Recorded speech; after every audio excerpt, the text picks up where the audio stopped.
할렐루야. 자리에 앉으시면서 우리 전후자 외에 계신 분들 반갑게 인사합시다. 정말로 반갑습니다. 잘 나오셨습니다. 오늘도 말씀 안에서 주님을 예배하는 가운데 주님께서 주시는 은혜로 충만하기를 바랍니다.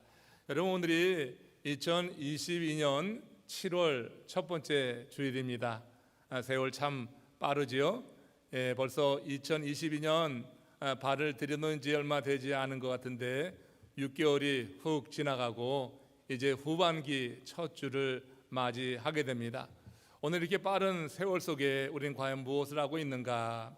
오늘 이 시간이라고 하는 주제로 말씀을 나누면서 우리에게 주어진 이 시간, 우리가 무엇을 하며 살아가는 것이 하나님의 백성으로 마땅한 도리가 될 것인가 하는 그런 지혜의 말씀을 본문을 중심으로 해서 듣기 원합니다. 여러분, 하나님께서 천지를 창조하셨죠. 하나님이 천지를 창조하시면서 시간이 시작이 된 것입니다. 그리고 역사가 흘러가게 되는 것이죠. 이 시간을 히브리어로는 요미라고 하는데 많은 학자들이 이 시간에 대해서 수많은 이론을 쏟아냈습니다.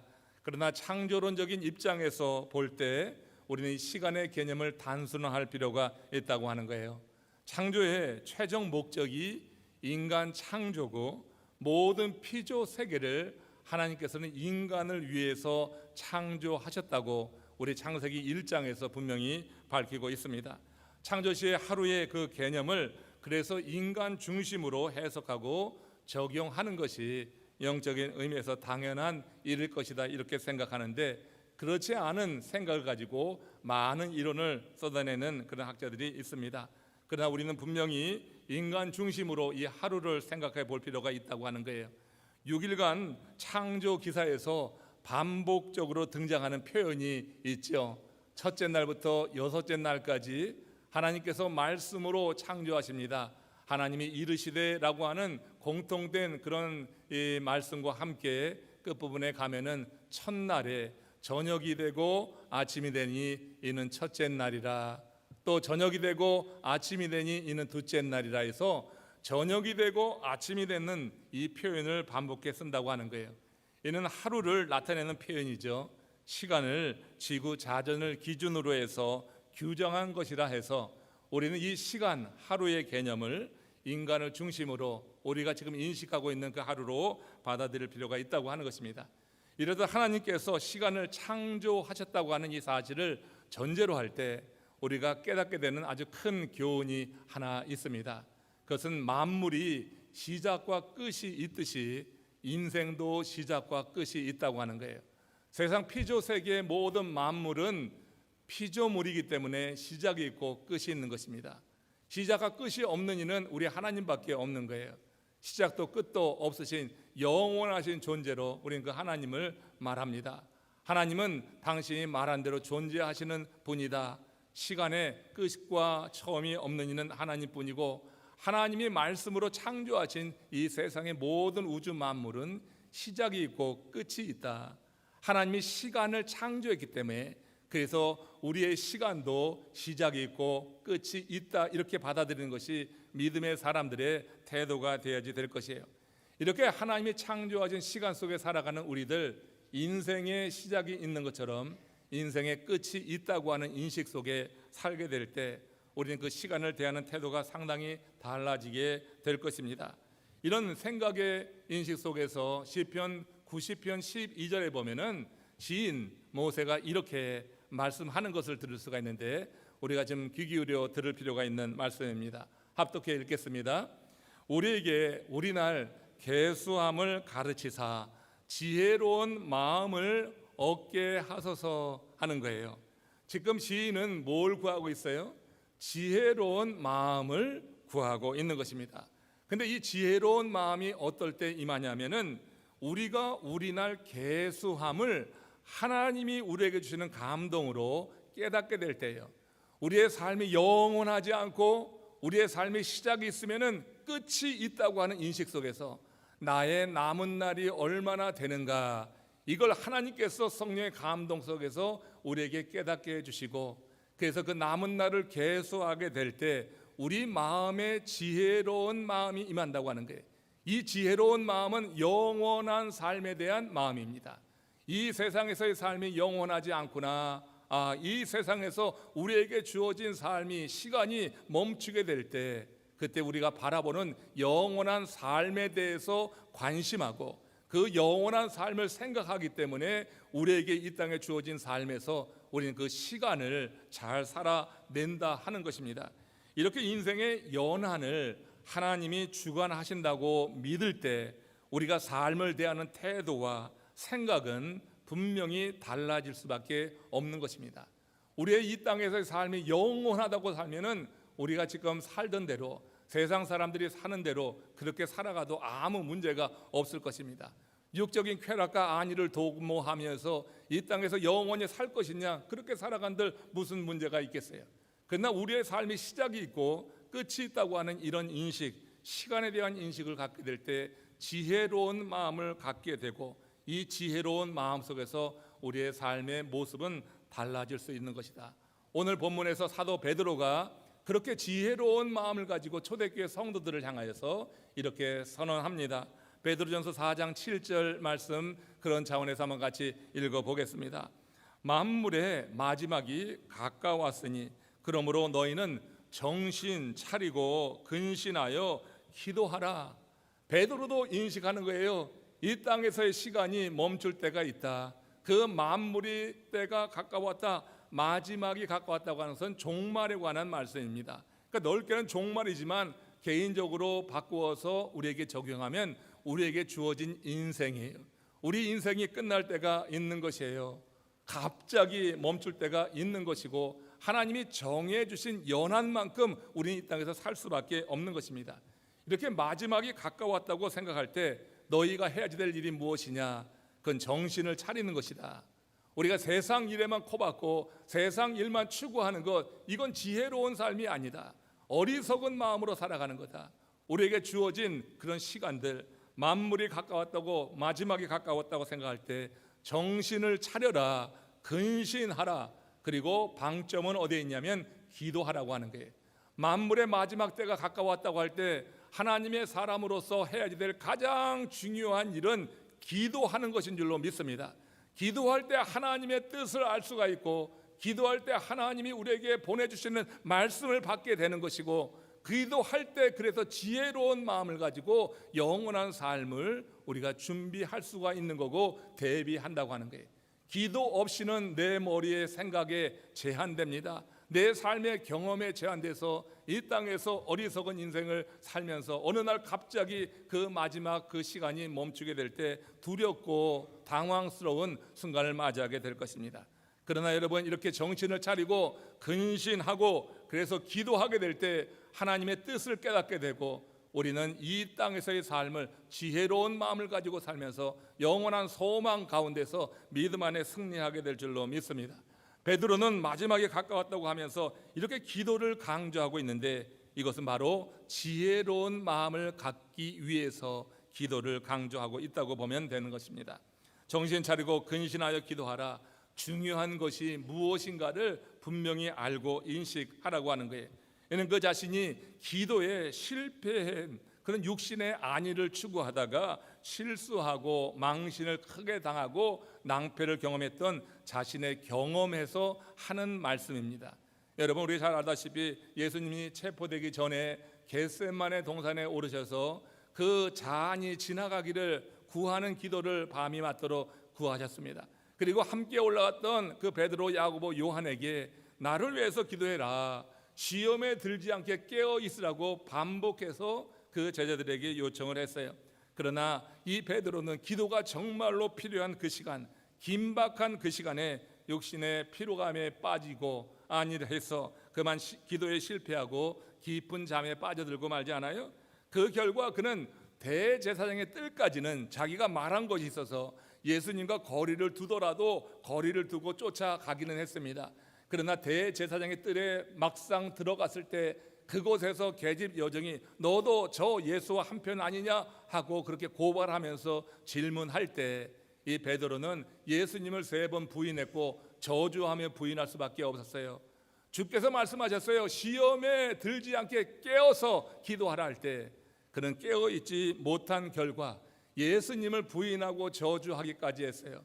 체면이 있어서 말한 것이 있어서 쫓아가긴 했지만 실제로 예수님을 분명히 인정하고 예수님을 주로 고백하게 될 그때 예수님을 주로 고백하지 못하고 이렇게 부인하고 말았습니다.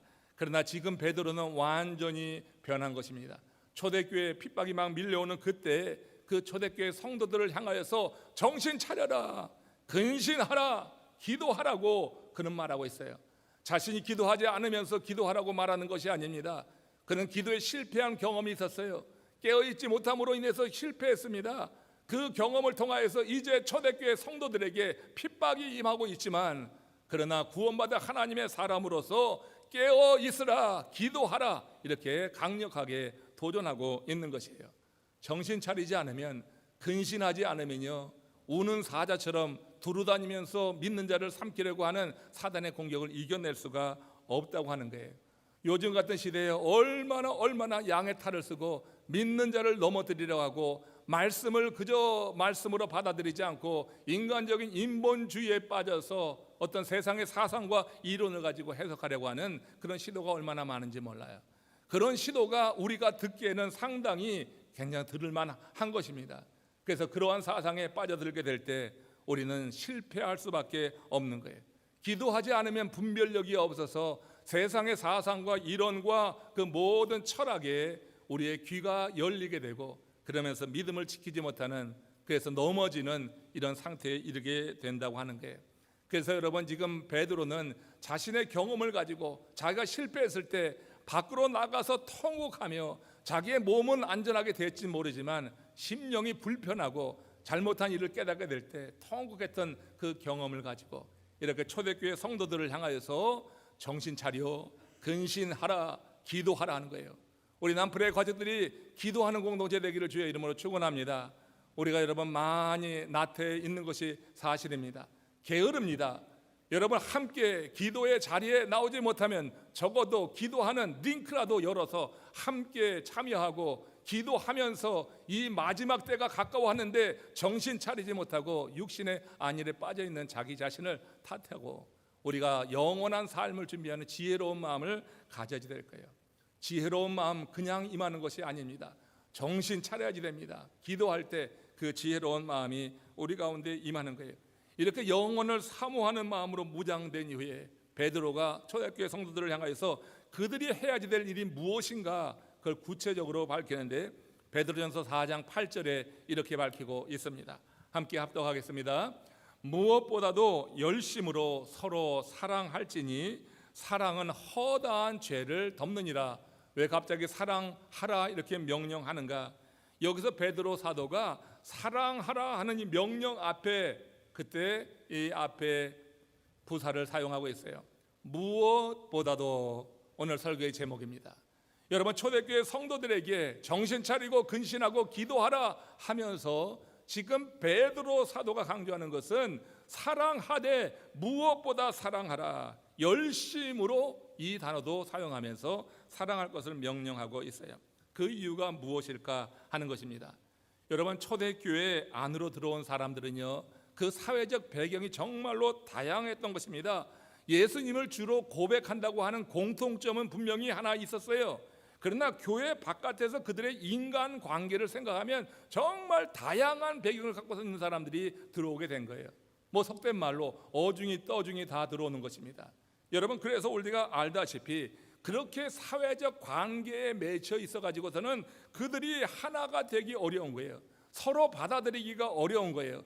큰 결단을 하고 교회 안으로 들어왔지만 교회 바깥에서의 관계 안에 있게 되면은 교회 안에서 그들이 받아들이기가 어려웠다고 하는 거예요.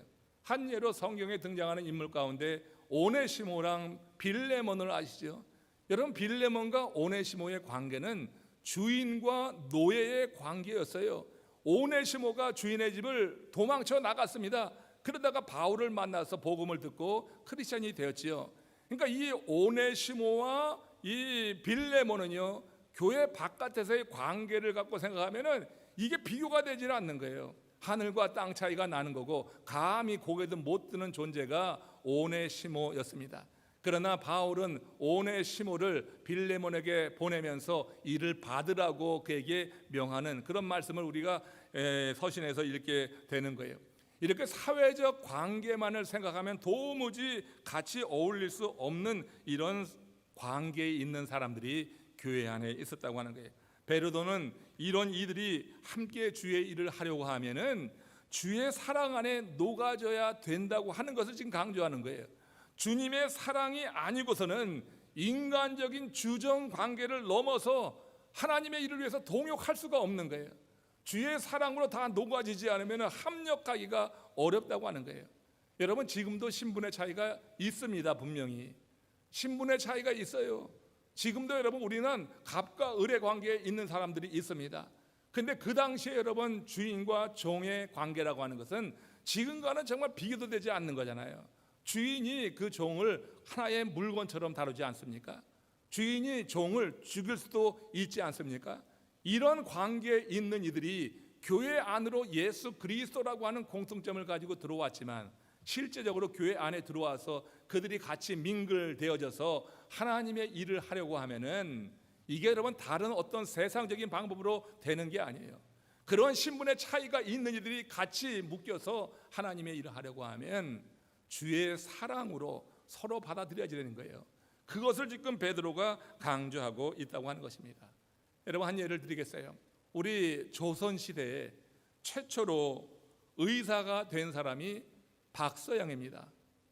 조선 말기에 최초로 서양 의사가 된 이가 박서양이라고 하는데, 여러분 이 박서양은 당시 거지보다도 못한 존재로 여기던 그 계층 백정의 아들이었어요. 박성춘이라고 하는 그 백정의 아들이었습니다. 사실 박성춘도 이름은 지금 이렇게 불리지만 그 당시에는 박씨로 불려졌죠. 근데 그가 무어 선교사를 통하여서 복음을 전해들고 그가 크리스천이 됩니다. 그러면서 그의 삶에 큰 변화가 일어나게 되죠. 여러분, 근데 이 박성춘이 교회로 들어가게 되면서 이미 교회에 자리 잡고 있었던 그 양반 계층들이 싹 빠져나가는 거예요. 아니, 저 백정이 어떻게 들어와서 우리와 함께 예배를 하느냐, 이거였습니다. 그가 교회에 출석하면서 교회가 그렇게 위축되게 되었던 것이에요. 여러분, 복음이 인간의 평등을 말하지만 우리 조선시대에 오래 고착되어졌던 사회 구조의 벽, 이런 차별의 벽은 그만큼 견고했다고 하는 거예요. 자기가 들어가면서 사람들이 다 나가니 얼마나 황당합니까? 그러나 선교사가 이 박성춘을 위로하고 이름도 지어주고 그리고 그를 중심으로 해서 다시 말씀으로 세우는 가운데 교회에 새로운 사람들이 들어오면서 그 이후에 들어온 사람들은 이런 신분의 벽에 대해서 좀 극복한 사람들이 되어지고 이제 선교사의 지속적인 가르침을 통하여서 서로 받게 되었을 때 그 교회가 점점점 성장하게 되었고 나중에는 그 교회에서 박성춘이 장로에 이르기까지 됐다고 하는 게 기막힌 일인 것입니다.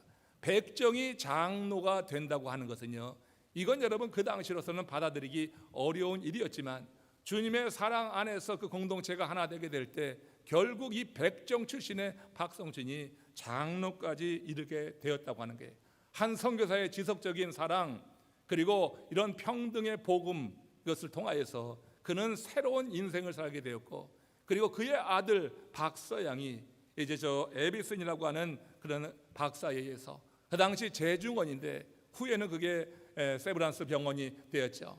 그 에비슨이라는 사람에 의해서 픽업돼서 그 성실함을 보고 그가 의학 공부를 해서 우리 조선 최초의 의사가 되었다고 하는 거예요. 지금 사진에 나와 있나요? 여러분, 이 박서양 또 박성춘 이들은 초대 우리 조선교회에 아주 지대한 영향을 가졌습니다. 그들의 신분이 그렇게 낮았지만 그들을 용납한 교회, 그들의 삶에 새로운 가치관을 갖게 되면서 조선교회에 크게 쓰임받게 된 거예요. 그리고 또 독립운동에서도 그들이 크게 쓰임을 받게 되었다고 하는 것입니다. 이렇게 여러분 교회와 민족을 위해서 크게 쓰일 수 있었던 것은 그 공동체 안에서 서로 사랑하되 그야말로 열심히 사랑하라고 하는 그 명령을 따라서 신분의 차별을 넘어서 공동체가 그와 같이 행하게 될 때 이런 일이 가능했다고 하는 거예요. 그 교회가 후에 서울에서 유명한 승동교회라고 하는 것입니다. 여러분, 베드로는 이런 사회적 신분의 차이, 그것이 주 안에서 주님의 사랑으로만 극복될 수 있다, 그때 주의 일이 될 것을 믿고 이처럼 초대교회 성도들 박해받는 그 공동체에 이렇게 명령했던 거예요. 베드로는 초대교회 성도들에게 무엇보다도 주의 사랑을 강조하면서 하나 되라고 명령했고, 그렇게 그 말씀을 받은 그들이 그것을 시행해 나갔던 것입니다. 여러분, 원수를 사랑한다고 하는 것이요, 저절로 됩니까? 여러분들에게 눈길만 한번 이상하게 해도 원수가 되는 게 우리들 아니에요? 내 의견이 반영되지 않으면 금방 삐쳐가지고 어떤 사역이든지 다 뛰쳐나가고 그냥 마음대로 해봐, 나 없이 되나, 이런 식으로 우리가 반응하지 않습니까? 원수를 사랑한다고 하는 것은 절대 저절로 되는 일이 아니라고 하는 것입니다. 여러분, 저절로 되지 않고 구원받은 하나님의 사람들이 의지적인 노력으로 가능한 일이어서, 그래서 사랑하라고 하는 말 앞에 무엇보다도 있지만 거기에 또 뭐가 있냐면 열심으로라고 하는 것은 우리 의지적인 면을 강조하는 단어 아니겠어요? 그래서 여러분, 원수를 사랑한다고 하는 거, 이게 쉬운 일이 아니에요. 성도들 사이에 정말 마음 다 열고 사회에서의 관계를 초월해서 사랑한다고 하는 게 참 쉽지가 않더라고요. 그렇게 하기를 원하지만 교회 안에도 분명히 나뉘어짐이 여전히 존재하는 거예요. 그들의 사회적 삶의 배경에 따라서 나뉘어지는 게 없는 것이 아니다 하는 겁니다. 그러나 여러분, 지금 사도 베드로는 교회가 교회로서 하나님의 일에 크게 쓰임 받기 위해서는 이제 무엇보다도 열심으로 사랑해야 된다. 그래서 그 사랑을 통하여서 하나님이 기뻐하시는 일이 이루어질 것을 이렇게 강조하고 있는 것입니다. 그리고 그들이 그 사랑을 어떻게 실천해야지 되는지 그 실제적인 예까지 그 다음 베드로전서 4장 9절 10절에서 이렇게 밝히고 있어요. 같이 합독해 읽겠습니다. 시작. 서로 대접하기를 원망 없이 하고 각각 은사를 받은 대로 하나님의 여러 가지 은혜를 맡은 선한 청지기 같이 서로 봉사하라. 이제 실전적인 그런 실례를 말하는 거예요. 서로 어떻게 열심으로 살아갈 것인가, 서로 대접하라고 하는 거예요. 서로 봉사하라고 하는 거예요. 지금 이 말은 교회 안에 들어온 믿음의 형제 자매들을 향하여서 하는 말이라고 저는 생각해요. 서로 대접하라. 여기서 방점은 뭐냐면 서로라고 하는 거예요. 여러분, 대접하고 봉사하는 것은 일방적으로 하는 것이 되어서는 안 돼요. 이 공동체 안에서는 서로 대접하고 서로 봉사해야 될 줄로 믿습니다. 나만 대접을 받고 나만 섬김을 받으려고 하는 것은 그야말로 옳지 않은 일이에요. 지금 베드로가 교회를 통하여 하나님이 일이 되게 하려고 하면은 서로 이렇게 대접한데 원망 없이 하라. 또 각각 받은 은사대로 하나님의 그 여러 가지 은혜를 맡은 선한 청지기 같이 서로 봉사하라, 이렇게 말씀하고 있어서 여기서 이 서로라고 하는 것이 대단히 중요한 거예요. 우리 교회가 바로 서려고 하면은 사회적 신분은 많은 차이가 나고 사회적으로 빈부의 차이도 난다 할지라도 공동체 안에 있는 여러 지체들이 서로 대접하고 서로 봉사하는 관계를 이룰 수 있길 바랍니다. 일방적으로 여러분 하게 되면 갑과 을이 교회 안에서도 생기는 것이에요. 나는 가진 것이 없으니 대접할 것도 없고 나는 봉사할 것도 없다, 이렇게 말하는 것은 잘못된 일이라고 하는 거예요. 하나님께서 우리에게 주신 여러 은사들이 있어요. 그 은사들을 통하여서 서로 대접하고 서로 봉사하는 것이 중요하다. 사랑도 대접도 봉사도 상호간에 이루어져야지 될 것을 강조하고 있는 거예요. 사랑을 받으려고만 하지 말고 사랑을 주기도 하라. 대접을 받으려고 하지만 말고 대접해봐라. 섬김을 받으려고만 하지 말고 섬겨라. 서로 주고 받으라고 하는 게, 남풀에 우리 가요들이 서로 섬기는 대접하는 공동체 되기를 다시 한번 주의 이름으로 축원합니다. 우리가 더욱더 지금보다 더욱더 서로 간에 누구 한 사람이 그리 행하는 일이 아니라 나도 누군가를 사랑하고 나도 할 수 있는 한 대접도 해보고 나도 봉사해보고 우리가 할 수 있는 최선을 다할 때 그 공동체가 건전하게 세워져 나간다고 하는 것이에요.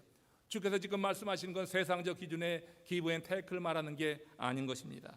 주의 일에 서로가 마음을 열고 협력하게 하기 위해서 이런 명령을 하고 있는 거예요.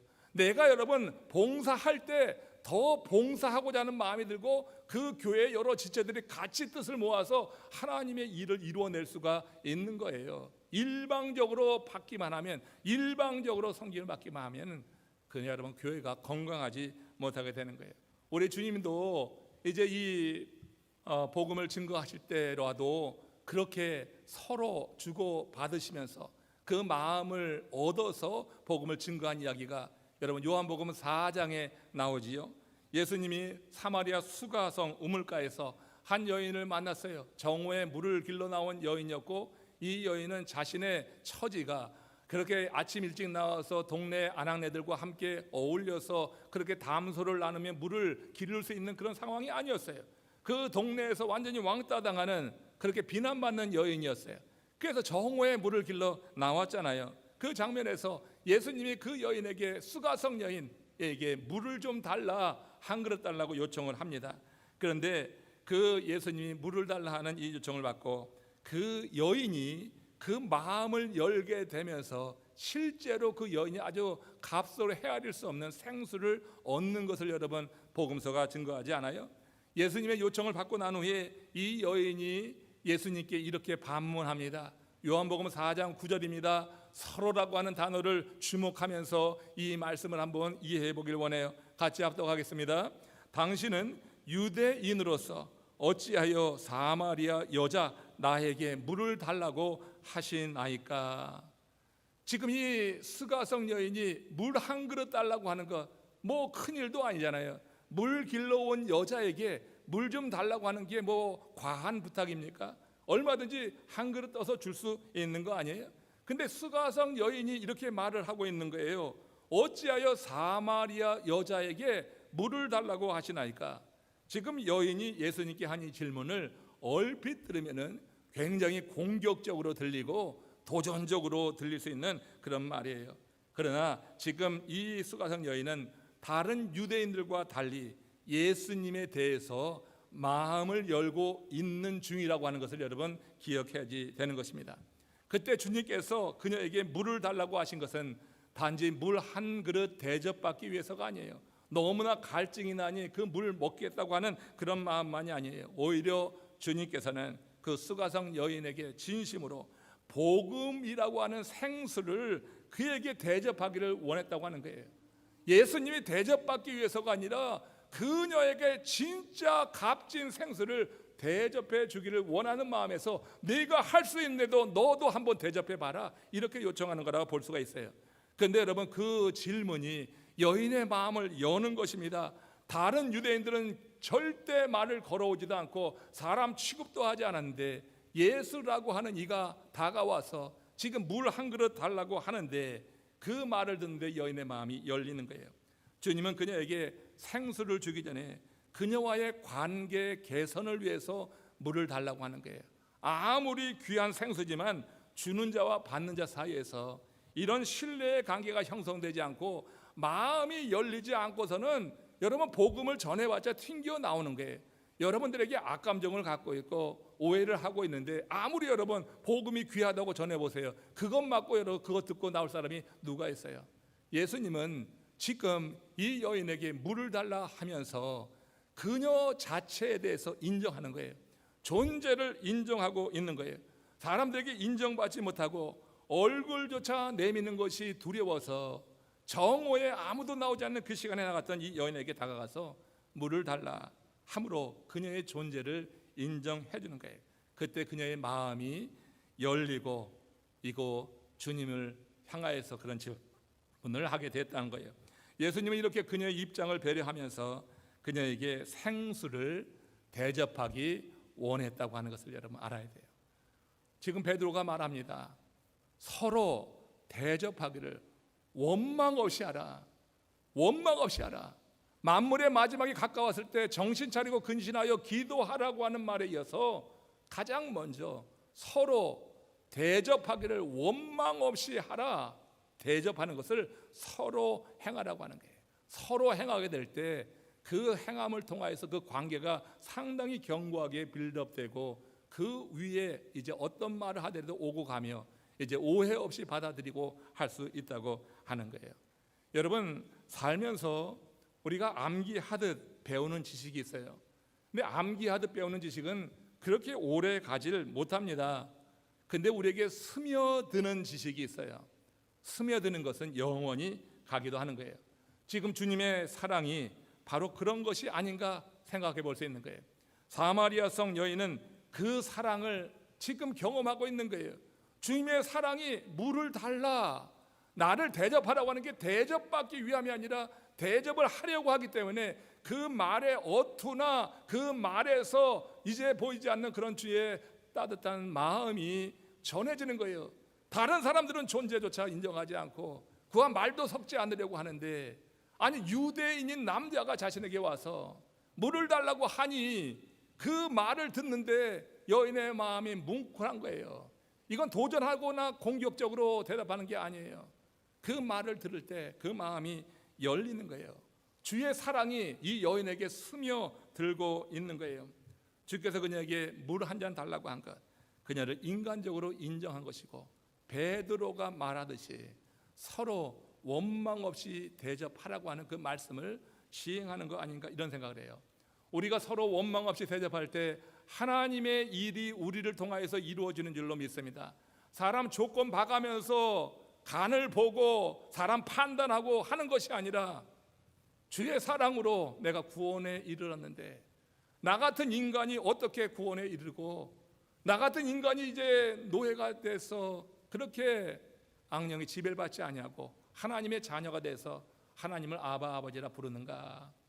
우리가 구원에 대한 확신이 있을 때 우리는 그 확신을 가지고 이처럼 주님께서 기뻐하시는 주님의 일을 위해서 우리가 명령하신 그 뜻대로 감당하게 되는 줄로 믿습니다. 사람들의 비난의 시선에 익숙해왔던 여인, 물을 달라는 그 예수님의 말 앞에서 그 사랑을 보고 그 사랑이 그의 삶에 깊이 스며들었다고 하는 것입니다. 여러분, 교회 안에서 우리 성도들이 이런 사랑을 나눠야 될 줄로 믿습니다. 이런 섬김과 이와 같은 대접이 우리 간에 있어야 돼요. 나만 섬기라고 하지 마세요. 나도 섬길 게 있어요. 아무리 없어도 여러분 섬길 것이 있습니다. 여러분, 교회는 사랑하는 공동체가 돼야지 돼. 이렇게 말만 하는 사람들은요, 사실은요 말뿐이에요. 섬기진 않고 말만 하는 거예요. 교회는 구제해야지 돼. 이런 말을 하는데 실제로 자기 자신은 한 번도 구제하는데 참여하지도 않는 경우가 있어요. 서로 하는 겁니다. 그런 공동체가 되길 원한다면은 그런 일에 우리 자신이 헌신해야지 되는 것입니다. 사람은 내가 누군가에게 받아서도 마음이 열리지만 내가 대접할 때, 내가 섬길 때 그때 마음이 열리고 그 사람에 대해서 더 깊게 생각하고 그 사람을 위해서 기도하고 내가 참여하는 그 사역을 위해서 많은 시간을 들이고 물질을 들여도 그게 하나도 아깝지 않은 거예요. 이상한 거예요. 우리가 여러분 하나님이 주신 마음으로 헌신하게 될 때는 그 시간도 물질도 그 모든 것이 전혀 아깝지가 않은 거예요. 오히려 섬기면서 행하면서 하나님이 주시는 기쁨이 충만하게 되는 거예요. 그러면서 그런 공동체의 연합이 이루어지게 되고 그래서 그 공동체를 통해서 하나님의 기뻐하시는 일이 나타나게 되더라.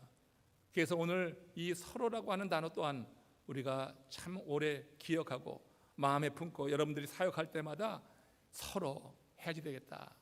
나도 뭔가 기여해야지 되는 이와 같은 책임이 있고 하나님의 은혜를 받은 성도로서의 삶이 있구나 하는 것을 분명히 깨달아 알기 원합니다. 말씀을 정리합니다. 우리는 서로 다른 은사를 가지고 주님의 전을 섬기기도 하고 주께서 맡기신 지상 명령을 감당하라고 부름받은 하나님의 사람들입니다. 이를 위해서 교회 안에 그 다양성, 다양한 배경을 갖고 있는 우리 지체들이 갈등이 아니라 조화를 향하여서 더욱더 하나 되어야지 되는 것입니다. 이를 위해서 무엇보다 서로 사랑하라. 이 사랑은 이 세상 사람들의 사랑이 아니라 그야말로 이타적인 사랑이요, 우리 주님께서 우리에게 베푸신 그 사랑을 말하는 거예요. 펠로스의 사랑이 아니라고 하는 거예요. 아가페의 사랑. 우리의 시간이 얼마 남지 않았다고 하는 것을 인식할수록 우리는 바로 이 아가페의 사랑을 해야 돼요. 크로노스의 시간을 보내는 우리들에게 어느 순간에 이제 하나님이 정하신 카이로스의 시간이 다가오는 거예요. 시간은 시작되었으면 마치는 때가 있는 거예요.